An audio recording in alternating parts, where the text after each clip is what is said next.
अब बाकी याद कर लेना अपना, ठीक है। चलो देखो, हम लोग बात कर रहे थे alpha particle scattering experiment, alpha particle scattering experiment, यही ना। चलो इसी पर हम लोग बात कर रहे थे, अल्फा पार्टिकल स्कैटरिंग एक्सपेरिमेंट। चलो देखो, अल्फा पार्टिकल स्कैटरिंग एक्सपेरिमेंट पढ़ने से पहले हमने क्या बात किया था अल्फा पार्टिकल के बारे में, कि अल्फा पार्टिकल एक्चुअली है क्या। तो हमने बताया था कि अपने पास जो हीलियम होता है, इसके पास 2 इलेक्ट्रॉन होता है, 2 प्रोटॉन होता है, और न्यूट्रॉन कितना होता है, 2 न्यूट्रॉन होता है। हीलियम के पास 2 इलेक्ट्रॉन होता है, 2 प्रोटॉन होता है और 2 न्यूट्रॉन होता है। अगर हम एटम के स्ट्रक्चर की बात करें, मॉडर्न स्ट्रक्चर, तो प्रोटॉन और न्यूट्रॉन कहाँ पर होता है, न्यूक्लियस में। प्रोटॉन और न्यूट्रॉन कहाँ पे होता है, न्यूक्लियस में। और इसके चारों साइड क्या होता है, इलेक्ट्रॉन घूमता रहता है। न्यूक्लियस के चारों ओर इलेक्ट्रॉन घूमता रहता है। तो ये हो गया अपने पास न्यूक्लियस, और हीलियम के पास 2 इलेक्ट्रॉन है, और यह 2 इलेक्ट्रॉन मान लो एक यहाँ है और एक यहाँ है। तो ये हो गया 1 इलेक्ट्रॉन, ये हो गया 2 इलेक्ट्रॉन।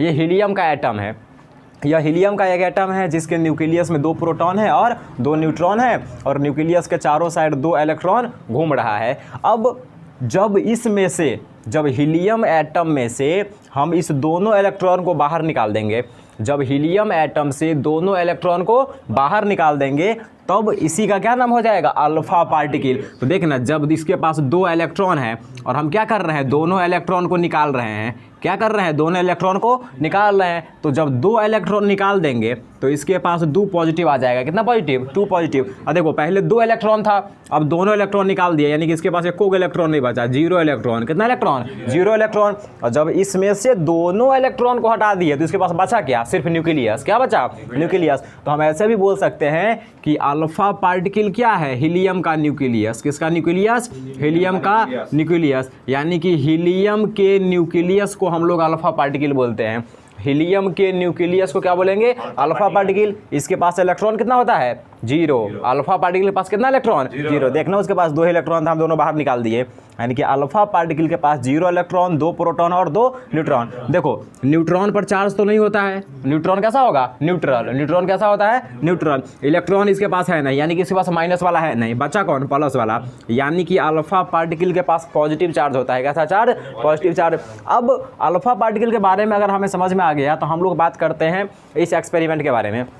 यह एक्सपेरिमेंट रदरफोर्ड और उसके स्टूडेंट के द्वारा किया गया था। अब इस एक्सपेरिमेंट में उन्होंने 2 चीज़ लिया, पहला अल्फा पार्टिकल और दूसरा गोल्ड फॉइल। अल्फा पार्टिकल और गोल्ड फॉइल। अब उन्होंने अल्फा पार्टिकल लिया, अल्फा पार्टिकल क्या होता है हमने पढ़ लिया। अब हमारे पास सवाल आती है कि भाई उन्होंने गोल्ड फॉइल की क्यों लिया, और भी बहुत सारा मेटल है ना, और भी दूसरा चीज़ ले लेता, उन्होंने गोल्ड फॉइल क्यों लिया।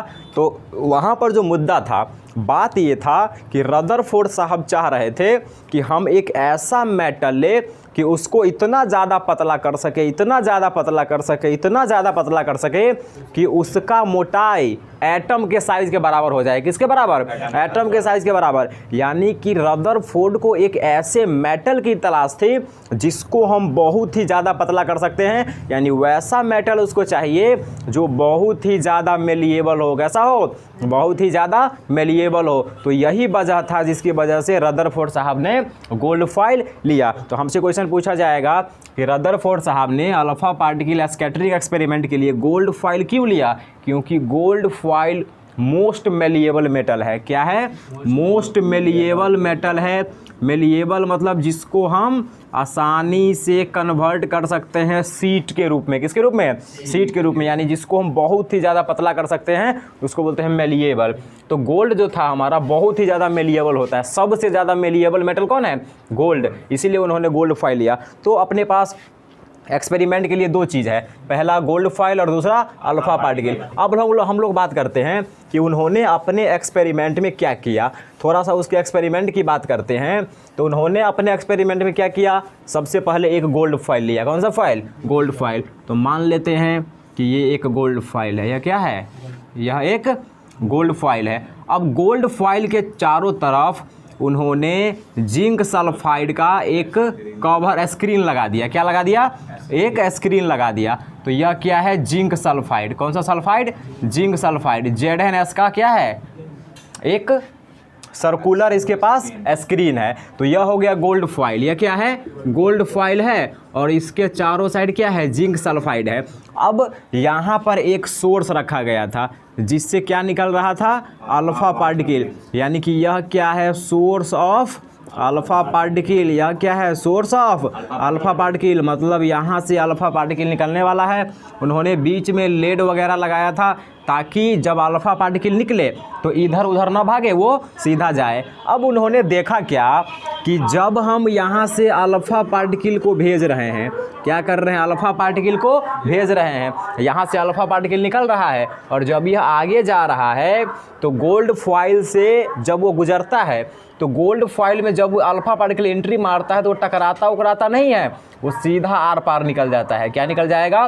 सीधा आर पार। पता कैसे चलता है? यह जो जिंक सल्फाइड है, जिंक सल्फाइड लगा हुआ है, जिसकी एक खासियत है कि जब इससे कोई चार्ज पार्टिकल टकराएगा, और हमको पता है हीलियम चार्ज पार्टिकल है, इसके ++2 चार्ज होता है, तो जब हीलियम पार्टिकल इससे टकराता है तो क्या करता है? एक फ्लैश पैदा करता है। क्या करता है? फ्लैश, रोशनी पैदा करता है। क्या पैदा करता है? रोशनी। यहाँ पे एक माइक्रोस्कोप भी लगाया गया था, डिटेक्टर, क्योंकि वो जो रोशनी देता है तो इतना बड़ा रोशनी नहीं देता है कि हम डायरेक्ट देख करके पता कर लेंगे कि देखो ये चमका। ऐसा नहीं कि बॉल वाला इतना रोशनी देगा ताकि हमको पता चल जाएगा कि यहाँ पर कोई आकर के टकराया।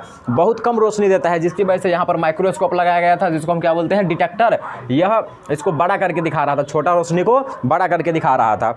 तो उन्होंने क्या किया? जब अल्फा पार्टिकल को भेजा तो वो देख रहे थे कि मैक्सिमम अल्फा पार्टिकल बिना डेविएट हुए क्या हो रहे थे? आर पार हो रहे थे। मैक्सिमम अल्फा पार्टिकल बिना टकराए सीधा आर पार निकल गया। उन्होंने देखा कि कुछ ऐसा भी अल्फा पार्टिकल है जो स्मॉल एंगल से डिफ्लेक्ट हो रहा है। क्या हो रहा है? स्मॉल एंगल, छोटा छोटा एंगल बना करके डिफ्लेक्ट हो रहा है। और उन्होंने देखा कि बहुत कम ऐसा अल्फा पार्टिकल है, बहुत कम ऐसा अल्फा पार्टिकल है जो जिस रास्ते से गया उसी रास्ते से टकरा करके आ गया। यानी कि 180 डिग्री के एंगल बना करके वो डिफ्लेक्ट मार गया।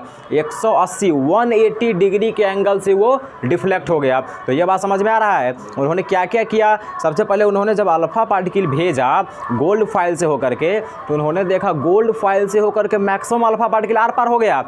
अब उन्होंने क्या कंक्लूजन निकाला? ये जो एक्सपेरिमेंट उन्होंने किया और उनसे जो उसको ऑब्जर्वेशन मिला कि उन्होंने क्या क्या देखा, इस बात से उन्होंने क्या कंक्लूजन निकाला? सबसे पहला कंक्लूजन ये निकाला कि मैक्सिमम अल्फा पार्टिकल सीधा आर पार हो रहा है। इसका क्या मतलब है? कि एटम का मैक्सिमम जगह खाली है। कल बताए थे ना कि मान लो ये रूम है, इधर एक खिड़की है और इधर क्या है? दीवार उबार नहीं है, सीधा उस साइड। मान लो खिड़की से हम 1000 गेंद फेंकेंगे। कितना गेंद? 1000 गेंद, और उसमें 995 गेंद उस साइड गिर गया, रूम के उस साइड गिरा। इसका क्या मतलब है? कि रूम मैक्सिमम जगह खाली है, क्योंकि मान लो रूम अगर भरा रहता, रूम के बीच में कुछ होता तो उतना थोड़ी आर पार होता, टकरा करके रूम में गिर जाता, नहीं तो वापस भाग जाता। तो मैक्सिमम बॉल अगर आर पार हो रहा है, इसका मतलब मैक्सिमम रूम का जगह खाली है। उसी प्रकार उन्होंने देखा कि गोल्ड फॉइल से मैक्सिमम अल्फा पार्टिकल सीधा आर पार निकल रहा है।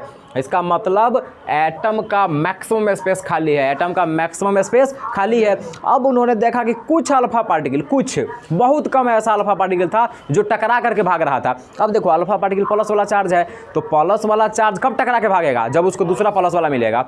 यानी कि एटम के अंदर कहीं ना कहीं प्लस चार्ज जरूर है, जिसकी वजह से अल्फा पार्टिकल टकरा के भाग रहा है। तो उन्होंने दूसरा बात यह बताया कि एटम के अंदर पॉजिटिव चार्ज होता है, जिसको हम न्यूक्लियस बोलते हैं। क्या बोलते हैं? न्यूक्लियस बोलते हैं। और वह न्यूक्लियस बहुत ही कम जगह पर होता है, बहुत ही छोटा सा जगह पर। तब ना बहुत कम अल्फा पार्टिकल टकराया था। अगर बहुत बड़ा जगह पर होता तो 100 अल्फा पार्टिकल टकराइए जाता, तो बहुत कम अल्फा पार्टिकल टकराया। इससे उन्होंने बताया कि पॉजिटिव चार्ज यानी न्यूक्लियस बहुत छोटा होता है। उन्होंने बताया था कि अगर एटम का साइज, किसका साइज? एटम का साइज 10⁻⁻10 मीटर है, तो न्यूक्लियस का साइज 10⁻⁻15 मीटर होगा। इतना छोटा है न्यूक्लियस, एटम के कंपैरिजन में न्यूक्लियस बहुत छोटा है। कल बताए थे कि अगर मान लो यहाँ पर फुटबॉल है, या क्या है? फुटबॉल है, या क्या है? फुटबॉल। तो इसके 5 किलोमीटर इतना, 5 किलोमीटर इतना, 5 किलोमीटर इतना। अगर इतना बड़ा एटम है, 5 किलोमीटर रेडियस का अगर कोई एटम है, तो उसमें एक फुटबॉल का जगह इतना छोटा न्यूक्लियस है। तो समझ सकता है कि इतना बड़ा रेडियस, इतना बड़ा एटम, 5 किलोमीटर रेडियस, इतना बड़ा एटम, तो एक फुटबॉल इतना बड़ा न्यूक्लियस। तो न्यूक्लियस कितना छोटा है।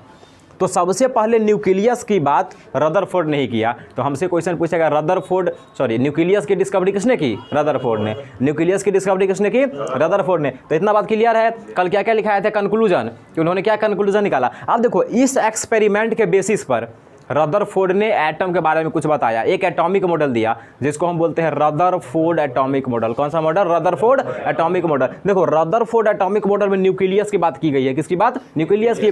इससे पहले कोई ऐसा एटॉमिक मॉडल नहीं था जो न्यूक्लियस की बात करता था, इसीलिए हम लोग रदरफोर्ड एटॉमिक मॉडल को न्यूक्लियर मॉडल बोलते हैं। कौन सा model?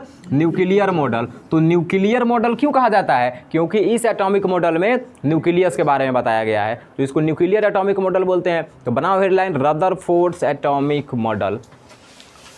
Rutherford's atomic model. Rutherford's atomic model.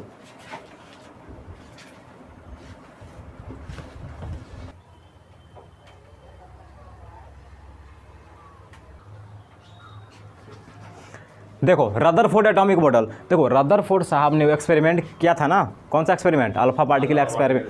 तो उस एक्सपेरिमेंट से उनको एटम के बारे में कुछ आइडिया आया, एटम के बारे में उनको कुछ पता चला, और उसी एक्सपेरिमेंट के बेसिस पर उन्होंने एक एटॉमिक मॉडल दिया जिसको क्या बोलते हैं? Rutherford atomic model. अब ये एटॉमिक मॉडल के बारे में हम थोड़ा सा जानते हैं कि एटॉमिक मॉडल क्या क्या कहता है एटम के बारे में।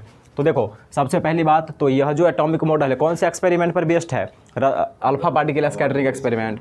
इसका एक और नाम है प्लैनेटरी मॉडल या न्यूक्लियर एटॉमिक मॉडल। ठीक है, इसको न्यूक्लियर एटॉमिक मॉडल क्यों कहते हैं? क्योंकि इसमें न्यूक्लियस का बात किया गया है। प्लैनेटरी मॉडल क्यों कहते हैं? ये भी अभी बात करेंगे। देखो ये जो रदरफोर्ड एटॉमिक मॉडल है, ये कहते हैं सबसे पहली बात कि एटम का मैक्सिमम जगह खाली है। एटम का मैक्सिमम जगह खाली है। अगला बात वो कहते हैं कि एटम के अंदर बहुत ही छोटे जगह पर पॉजिटिव चार्ज पाया जाता है, जिसको हम न्यूक्लियस बोलते हैं। एटम के अंदर बहुत ही छोटे जगह पर पॉजिटिव चार्ज पाया जाता है, जिसको क्या बोलते हैं? न्यूक्लियस बोलते हैं। और न्यूक्लियस का साइज एटम के साइज़ के कंपैरिजन में बहुत छोटा है। अगर एटम का साइज़ 10 का पावर -10 मीटर है तो न्यूक्लियस का साइज़ कितना होगा? 10 का पावर -15 मीटर। ये वैल्यू याद रखना है, एटम का साइज़ और न्यूक्लियस का साइज़। अगला बात वो कहते हैं कि इलेक्ट्रॉन कहाँ है? तो इलेक्ट्रॉन चारों साइड चक्कर काटता है। इलेक्ट्रॉन न्यूक्लियस के चारों साइड चक्कर काटता है। यानी कि वो कहना ये चाह रहे हैं कि देखो वो कहना क्या चाह रहे हैं? वो कहना चाह रहे हैं कि मान लो इतना बड़ा एटम है, इतना बड़ा एटम है, तो इतना छोटा जगह पर पॉजिटिव चार्ज होगा। यह मान लो पॉजिटिव चार्ज है।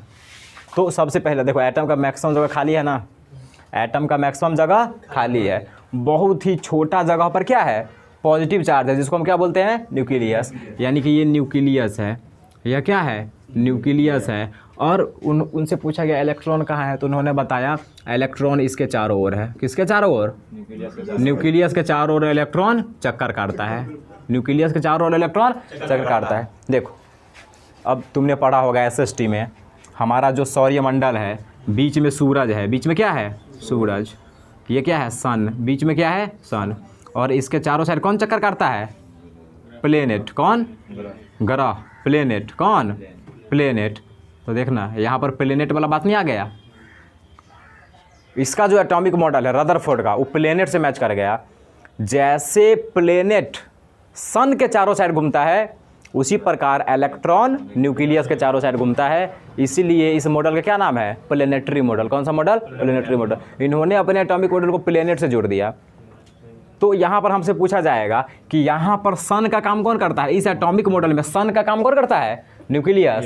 सन का काम कौन कर रहा है? देखना, जैसे वहाँ पर बीच में सन होता है, उसी प्रकार यहाँ पर बीच में क्या है? न्यूक्लियस है। और जैसे वहाँ पर प्लेनेट चक्कर काटता है, उसी प्रकार यहाँ पर इलेक्ट्रॉन चक्कर काटता है। यानी कि रदरफोर्ड एटॉमिक मॉडल में सन का काम कौन करता है? न्यूक्लियस। सन का काम कौन करता है?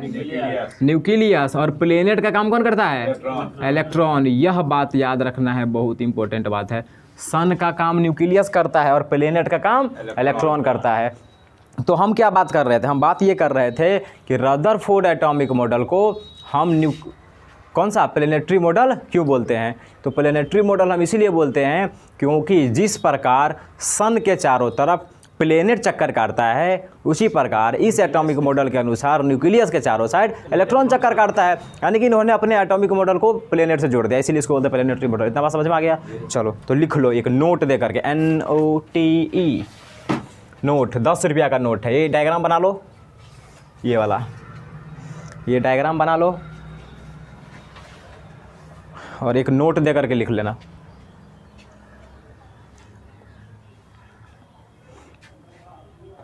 बना डायग्राम बना।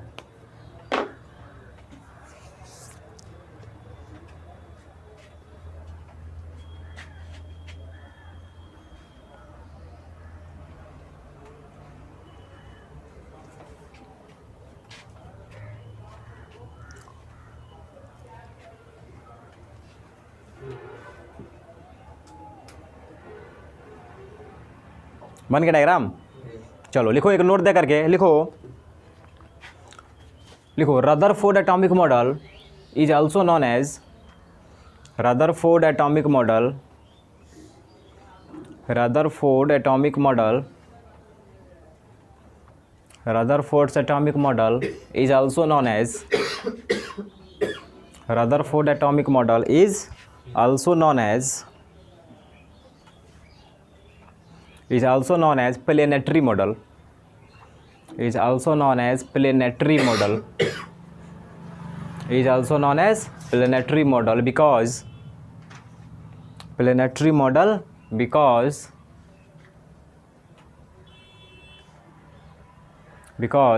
electrons revolve, because electrons revolve, electrons revolve, REVOLVE,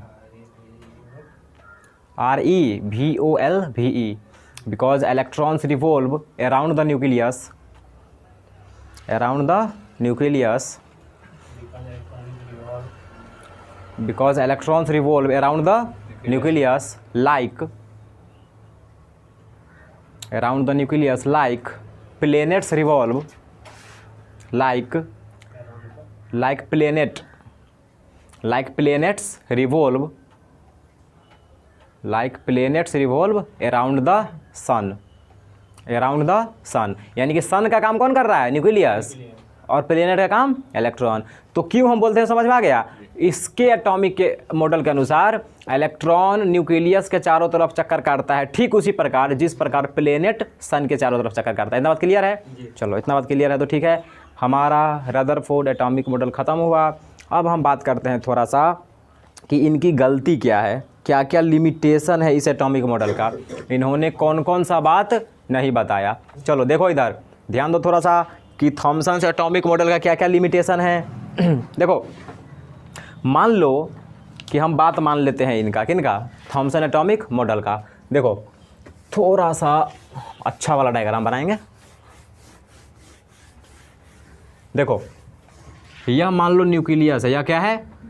nucleus पर कैसा चार्ज? पॉजिटिव। मान लो यहाँ पर इलेक्ट्रॉन घूम रहा है, यहाँ पर क्या घूम रहा है? इलेक्ट्रॉन।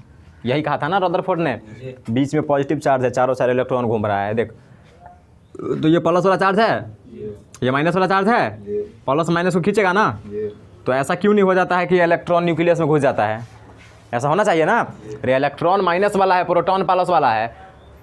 रदरफोर्ड क्या बोल रहे हैं कि बीच में प्लस, उसके चारों साइड माइनस, तो माइनस वाला को प्लस वाला खींच लेता ना, यानी कि पूरा इलेक्ट्रॉन इसी में चला जाता है, न्यूक्लियस में ही। तो क्यों नहीं जाता है? कहाँ हटा दे? हटा कैसे देंगे? इलेक्ट्रॉन कैसे हटा देंगे? अब कोई एटम है उसके अंदर इलेक्ट्रॉन तो है ही, तो हम कैसे हटा देंगे? तो इलेक्ट्रॉन है तो इलेक्ट्रॉन न्यूक्लियस में चला जाना चाहिए ना, लेकिन कहाँ जाता है? ये तो आराम से घूम रहा है, चक्कर काट रहा है हाई स्पीड से। तो ये बात वो नहीं बता पाए। जब इलेक्ट्रॉन के ऊपर माइनस चार्ज है और न्यूक्लियस के ऊपर प्लस चार्ज है, तो इलेक्ट्रॉन उसमें क्यों नहीं चला जाता है खिंचा करके? ये बात रदरफोर्ड साहब ने नहीं बताया था, उनका ये सबसे बड़ा गलती हो गया। दूसरा बात उन्होंने बताया, ये नहीं बताया कि उन्होंने सीधा बता दिया कि इलेक्ट्रॉन चारों साइड घूमता है, लेकिन इलेक्ट्रॉन चारों साइड कहाँ घूमेगा ये नहीं बताया, यानी कि इलेक्ट्रॉन किस रास्ते पर घूमेगा ये उन्होंने नहीं बताया। तो उन्होंने दो बात नहीं बताया। पहला बात, इलेक्ट्रॉन क्यों नहीं न्यूक्लियस में चला जाता है। दूसरा बात, इलेक्ट्रॉन घूमेगा तो कहाँ घूमेगा। ठीक है, तो ये दो बात नहीं बता पाए। तो चलो लिखो limitations of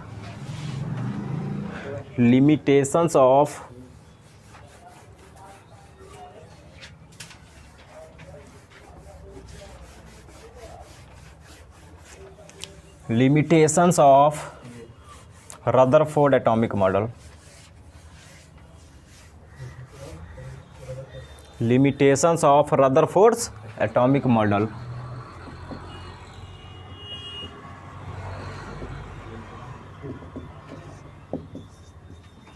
It did not explain the electrostatic force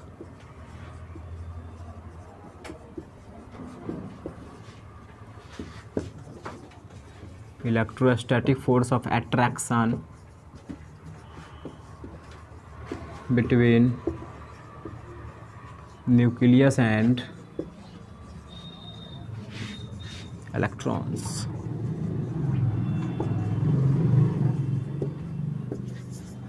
It did not explain a stability of electron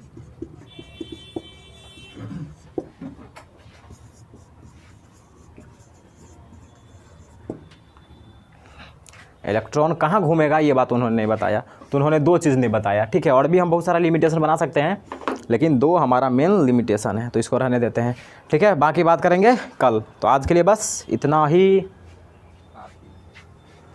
हाँ इतना ही काफ़ी है।